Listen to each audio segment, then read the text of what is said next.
Hey, what's up? This is Alex, and today I want to share a few tips for writing string parts to sound a bit more realistic. Let's take Beethoven's Fifth Symphony as a foundation for this tutorial. Say we take that motif and play it on piano like this. Now say, for example, that we are in the situation where we want to orchestrate this passage to be played on a string section, and we want it to sound huge and impressive. What I used to do as a beginner when I was in that situation would be to go for my favorite contact library, open up a string ensemble patch, because I was so impressed with ensemble patches.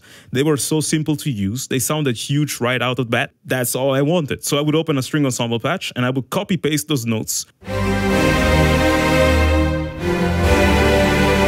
Pretty good, it sounds pretty great, and the reason for it also is because I'm using a library that's freaking amazing in terms of sound. It's called Benjamin Wallfish Strings. Even out of the box, even if I removed like the compression and small EQing I added, sounds pretty grand, pretty impressive, and me as a beginner, I will be impressed by this.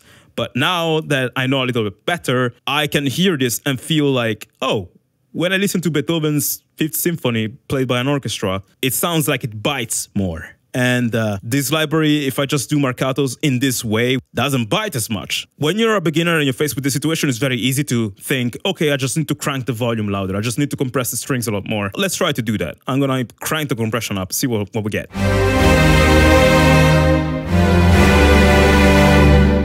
The strings still do not bite. Well, the reason for it is that we don't fix this with compression. We fix this by using different articulations. And in the way I set up FL Studio, if I change the color of the notes, it's gonna change my articulation. Pink is the spiccato articulation, and it sounds like this. Now, these notes are much shorter, but they have that bite, which is great.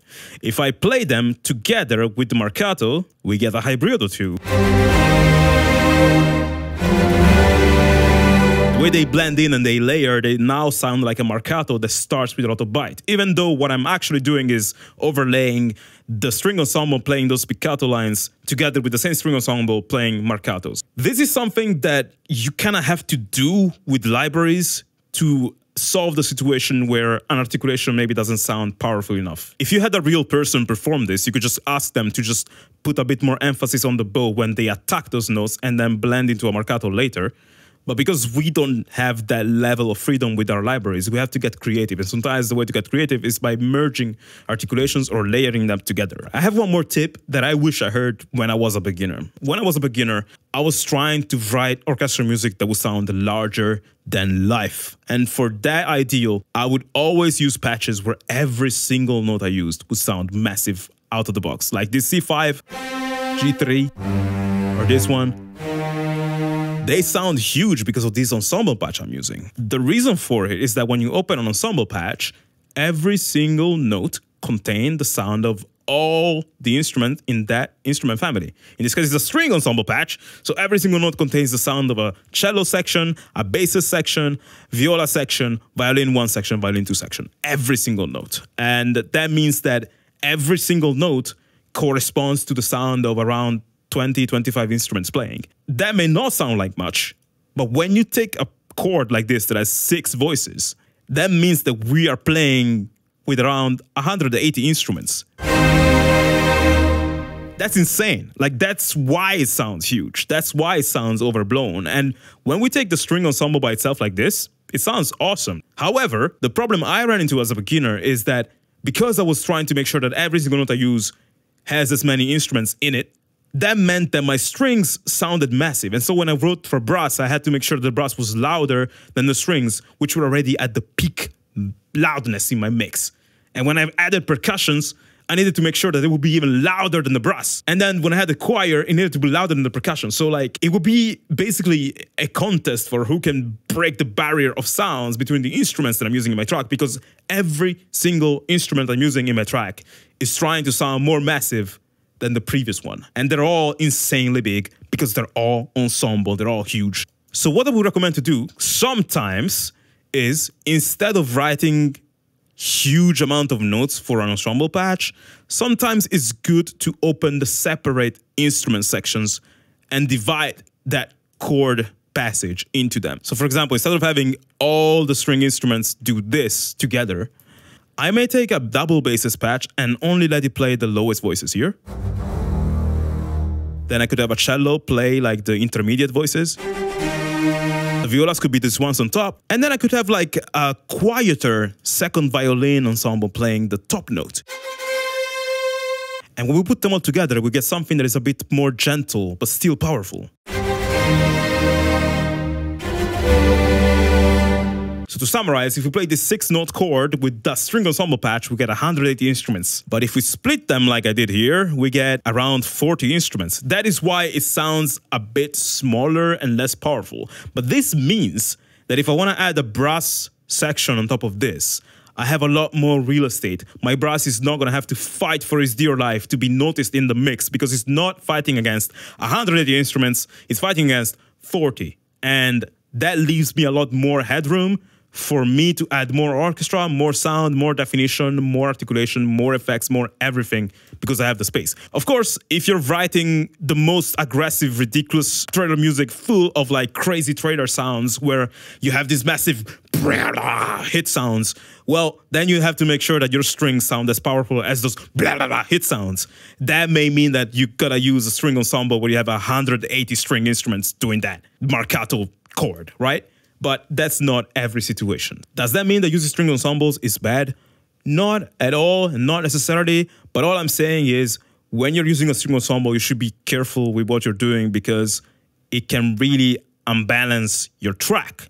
And if your track sounds muddy suddenly and there's no power in it, it's good to like see how many instruments you're using and see if you can tone it down by distributing them in a way that is a bit more balanced. Now, here's one more tip to make your strings sound a bit more alive and a bit more wide without destroying your mix. Say, for example, you have a string section which is playing a beautiful chord. For example, this one, with the modulation wheel curve, it goes something like this. Pretty nice and beautiful, right? This is, in case you don't know, this is modulation wheel, allows you to kind of control how loud and how quiet the strings are played. So if I play with the lowest modulation control, I get a sound that sounds like the strings are almost whispering to me. And if I play with the loudest one, they sound big. Now, the amount of dynamic range that your string instruments have depends on the library you're using. Once again, I'm using Benjamin Wolf's strings by Orchestral tools, and in that library, the strings were recorded with super quiet dynamics all the way to quite loud dynamics. So you as a composer can get a sound that rises and falls very naturally. Other libraries don't have such big of a dynamic range. Others have a bigger one. It really depends what library you're using. But generally speaking, the mod wheel allows you to get things to sound a bit more powerful or less powerful over time. But say, for example, that I want this to sound very small when it starts here and to sound larger than life when it gets all the way to here. There is one thing that can be done, and I'm going to show you how it sounds like before I show you how I did it. So this is where we started from. Check this out now. Quite different sound, isn't it? Well, this is where we get a bit nerdy. When you buy a professional library and then you open a patch, you will notice that there's usually a panel that says mixer or mic position, and you get usually a collection of sliders with different interesting names like close, tree, deca, AB.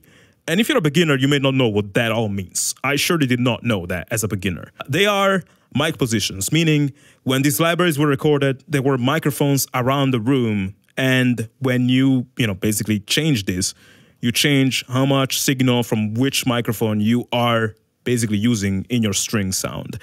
Benjamin Wolf's strings, which is this library that was sent to me by Orchestral tools, has the biggest amount of mic positions I've ever seen in an orchestral library. Like, it's ridiculous. There are a lot. The idea is each one of these mics is going to sound slightly different from the other. I'm going to give you an example of that. If we take that same passage that I played before and we played on closed microphones only, this is what it sounds like. The same passage on AB mic sounds like this. This is the same recording. It's just recorded from a different position. Surround mics. And then there's the tree mics. Usually, the way I address the mic positions in the libraries I use is usually when I buy a library, I figure out which specific mic position setting I like, and I just set my libraries like that, I set my patches like that, and I resave them. So every time I open those patches, they're gonna have the mic position configuration I prefer. But recently, I've created this controller in FL Studio, and one thing I started to do is to automate the mic positions. The reason why this sounds like this at the end is because I'm literally taking the AB and surround mic positions, which are like microphones that are quite back in the room, and so they have a more spacey, reverby sound, and I'm boosting them right at the end when these strings are reaching their peak. So if you check out the mic positions as the strings are playing, check out what's happening. Let me isolate the AB and surround mics by themselves to show you. At the start, they're basically low. You basically don't hear them, but at the end, they're gonna spike. And this gets placed on top of these two mics.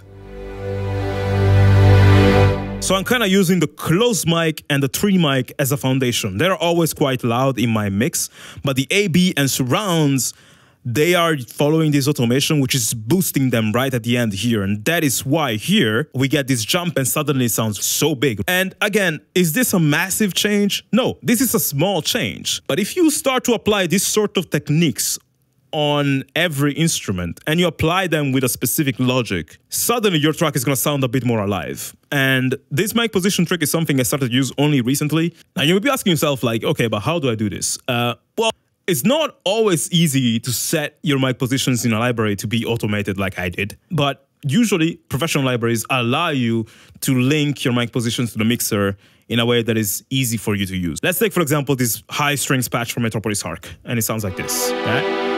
We go on the mic position page and we see there's the close mic activated, tree mic activated. Say I want to automate the tree mic different from the close mic. One thing I can do is to go here and it lets me select the output, and I can be like, send the close mic to output 1 and send the tree mic to output 2.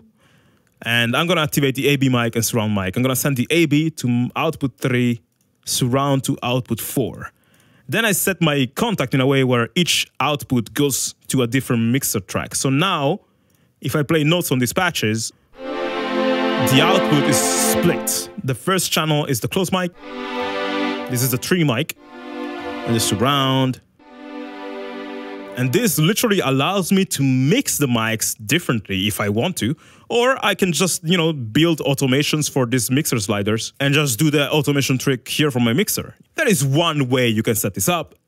Obviously, not the only one. There's many contact libraries that allow you to just create automations for your mic positions internally. So I can just go here on my Metropolis Arc one, right-click on the slider for the AB microphone and click on Learn MIDI-CC Automation, move a MIDI-CC, and now whenever I move this MIDI-CC, this is going to move, right? So I can just automate that MIDI-CC and automatically this is linked to that. So it will move internally. That's another way I can do it. There's many ways to do it depending on your DAW, your expertise on it, whatever you're comfortable with. But the idea of tweaking mic positions like that for dramatic effect in specific points of your composing, of your writing, can help to make things sound a bit huge. And you know, in this case, it's about making it sound huge when it ends. But I mean, you can also do the reverse and write a string passage that sounds huge at the start and goes intimate over time, like this.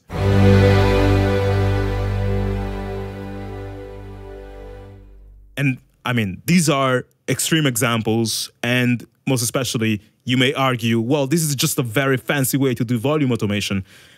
And that is correct. But it's not like I'm automating the volume of the whole instrument, but I'm more automating your perception of the room as the instrument is playing.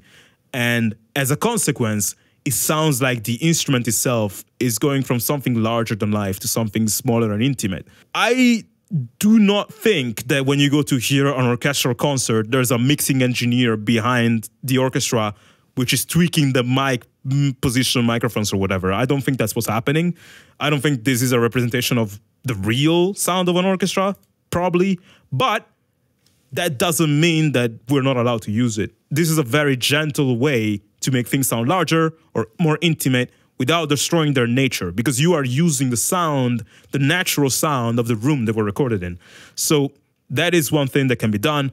I wouldn't do it extremely. I wouldn't do it all the time, but you can do that to make your strings sound more alive without destroying your mix. Okay, so we've done a lot to this strings passage to make it sound a bit more interesting, but say, however, that this is still not satisfactory. Say that even if we increase the mic positions and all that stuff, we still feel that at the very end here, the strings are not alive enough. We don't feel them as much as we'd like to.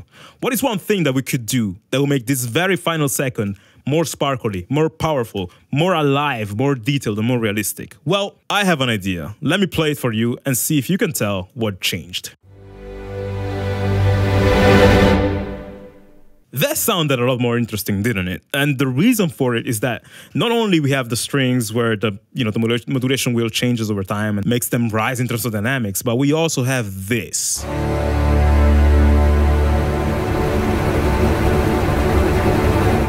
This is a knob that works as a crossfade between sustain and tremolo. If you put it in the middle, it's a hybrid of two. So basically, this adds a bit of like movement in my strings. And I can even use it reverse. We can start with a lot of tremolo and then fade over time to sustain. And that's a very cool effect. Of course, this sounds the way it does also because of the library I'm using, which is Benjamin Wolfish Strings. And if you want to hear my thoughts on that library, in all truth, I haven't delved super deep in it yet, because most of the projects that I'm scoring nowadays don't really require that sort of sound. However, I do really like a lot that it allows you to have so many different mic positions. So it gives you freedom to shape your sound in an extremely personal way, which is great if you're an advanced composer and you want your strings to sound slightly different from other people. But the drawback that I found is that it's very resource heavy and it's not as easy to set up compared to contact libraries, unfortunately. It's not part of my process as much because of those reasons, but it sounds extremely cool, as you heard from these examples here. But yeah, if you like that sound and you like the idea of having 7,000 mic positions for your string patches, then check the library out. I'm gonna link it in the description of this video. Now, in truth, I do not know how often you hear a real string section go from such aggressive tremolos to sustain in such a short amount of time. To know how realistic that is in that sense. But this serves the role of making my strings sound more spicy in specific key points. I can do that very easily with this crossfade button. Now, how the heck do you set that up? Well, this is where I really have to give a round of applause to Orchestral tools, because they have a very easy system to set up crossfading articulations. But say, for example, you are using a library that doesn't have it. Let's take Pacific Strings, which is a library I freaking love. The sound of Pacific Strings is freaking amazing. It's very easy to use. Alas, I don't believe it comes with a crossfading articulation function. But say we want to do that with this. Well, one way that would be very easy is opening a contact instance, open the cello sustain patch, the cello tremolos from Pacific Strings, and link them to different mixer tracks. So the cello sustain has its mixer track, and the cello tremolo has its own mixer track too. And then I just let them both play the same thing, but I just automate the volume so that the sustain patch is going to lower its volume while the tremolos rises, and this is what I get. And that's basically the same idea. It's a crossfade between two different articulations. Works a little bit bulky to set up, takes space in my mixer. I could do this without using the mixer by doing crossfades inside contact. For example, you can link the volume of your patch to a CC, and then you can use that CC as the crossfade if you want to. But, I have to really give a round of applause to Orchestral tools here, because the way they make this happen is a bit easier. So let's take the sine player from Orchestral tools and let's open a patch of sustains from Benjamin Wolfish. Cool. Say we want to create a crossfade to tremolo from sustain. We have our sustain patch open. The thing we're going to do is open the corresponding tremolo patch from the cello section, put it in here.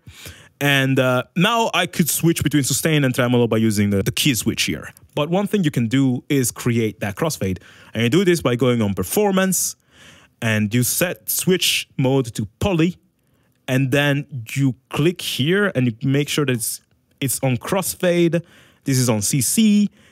And then after you've done all that, you basically activated the poly articulation mode. Now you gotta select which articulations you want to, poly, or you want to mix together. So you click on the first one, so in this case sustain, then you control click on the second one, tremolo. As you see in the graph here has changed, it says that when the CC that corresponds to the crossfade is around here, we're gonna hear the sustain, and when it's here, we're gonna hear the tremolo. See how it changes over time.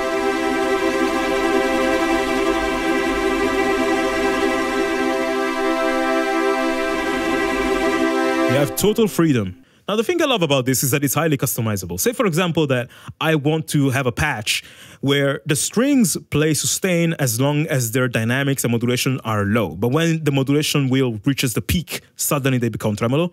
I can do it by going in options, and I can set the polymap CC. So here it's set as CC 60, but if I want to do the modulation wheel, I'm going to set CC 01. That's the modulation wheel CC, right? The one that triggers dynamics. So now, if I tweak this to only trigger when I'm here, this means that as long as the modulation wheel is inside this range, it's only going to be sustained. And when it gets to the highest peak, it's going to be tremolo. So check out what's happening now. Low modulation wheel. But as it gets higher, it will automatically go to tremolo because I set the polymap to trigger the tremolo once the polymap CC reaches that, and the polymap CC is my modulation wheel. Say, for example, I want my cellos to play sustains when the dynamics are very low, play trills when the dynamics are in the middle, and play tremolo at the very end. Well, I can just open the cello trills, include them in my articulations here, and then I can just, control select sustains, trills, tremolo in that order. And so I get sustain on the lowest, trills in the middle, tremolo at the end. And again, I can tweak this so that tremolo triggers only at the end, however I like. Let's play around with this.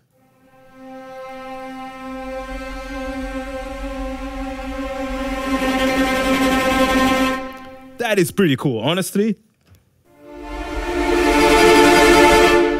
Again, how many times would you have a real orchestra switch between sustain to trills to tremolo? I honestly do not know. I do not know how often do you hear something like that, but it's a very cool way to bring life to your orchestral instruments by having them change the way over time. It's as if you're instructing a player to be like, hey, play these notes, but I want you to change the way you're playing in between. That, can get crazy. You can really get to a place where people will tell you, okay, nobody will be able to play this. But I think it's far better to have variation that sounds a bit more interesting rather than just having sustains all the time and just blocky chords that never change in the way they are played. So when we go back to the original Beethoven example, at the start we had something like this, which again sounds cool, but it lacks bite. The beginner would fix this by adding a lot of compression and all that stuff, but we know better now, and instead of going for the low-hanging fruit or just adding loudness, we decided to split those notes on specific instrument sections, automate mic positions, add crossfades in articulations, and layer different articulations together, and now we get this. Is this a life-changing, groundbreaking update? No, I wouldn't say so. But it's because we're just seeing a few instruments at a time. These are just 5 tracks of instruments, right? But say you have an orchestration where, I don't know, you have 50 different instruments playing together, and you add all these details in each and every one of them, suddenly people are gonna tell you, holy shit, your stuff sounds so realistic. The reason why is that you're treating these virtual instruments almost as if they're humans. You are not only telling them which notes to play, you're telling them, make the very end sound explosive compared to the beginning, which should sound intimate. This is one thing that a lot of orchestral tracks are suffering from, a lack of details that get added over time and that kind of play naturally into the composition.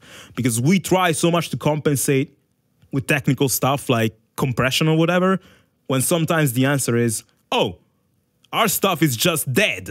There's no life in it. And having virtual orchestral instruments that play without all these changes would be the equivalent of having a guy play guitar without ever doing legatos, ever doing vibratos, without using the whammy bar, or, without doing hammer-ons and pull-offs and all that stuff, you know? When you play guitar, if you play very well, you know how to use all those techniques and you use them so often that whatever you're playing sounds way cooler compared to somebody who plays without them. You don't make an instrument sing just by writing cool melodies. You make an instrument sing by understanding it and by trying to use the instrument in as many ways as possible and blending them together seamlessly to create an experience that is not only cool melodically, but also cool in terms of how much life is breathed into that performance. This is why I'm able to write music that sounds like this.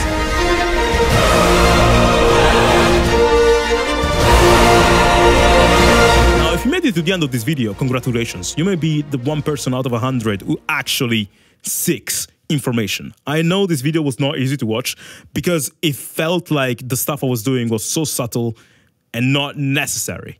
It wasn't the one trick that is going to unlock the Hans Zimmer sound for you. And the reason for it is that, in truth, if you want to become a composer of the likes of Hans Zimmer, you gotta learn thousands of these small tricks. And the more you employ, the more your music is gonna sound incredible. And indeed, sometimes the best sources of knowledge are not super appealing. They're like vegetables. You don't want to eat your vegetables. You want to eat a burger because the burger tastes good, but the vegetable is good for you. And in my opinion, the best vegetable to have for your growth as a composer is the opportunity to study under AAA game and movie composers who have been doing this work for many years, and having them not only teach you all that they know, but also having them give you feedback on your own pieces of music and actionable advice on how to go forward. Now, this sort of situation doesn't come by very often and doesn't happen very often either. But luckily, next month, from the 18th to the 23rd of April, there is going to be a composer summit in Prague. Now, this composer summit is a pretty big deal, actually, because it features masterclasses and talks from composers that you surely know from the gaming and film industry. People like Jesper Kyd and Christopher Young and many other incredible names are gonna be there to offer guidance and advice to the people who attend. And not only you're gonna, meet with these freaking heroes, but also there's gonna be so many other composers there that you can really meet colleagues, make friends, share advice between each other. And I will be there too, by the way. So if you happen to see me there at the Composer Summit in Prague from the 18th until the 23rd, don't be afraid to say hello. But that is one thing I would recommend to attend in case you're interested in taking the next step. Of course, going to a summit is not the only way to improve your skills and connect to people. You can do that online as well, but I think this is going to be something quite different. So I would really recommend you to check out the program and consider coming. The link to all that is in the description of this video. And in case you're coming, I guess I'll see you there. Otherwise, I'll see you next time on this channel or my other YouTube channel, which many people don't know about, but it's way bigger than this one. Anyway, see you next time. Bye.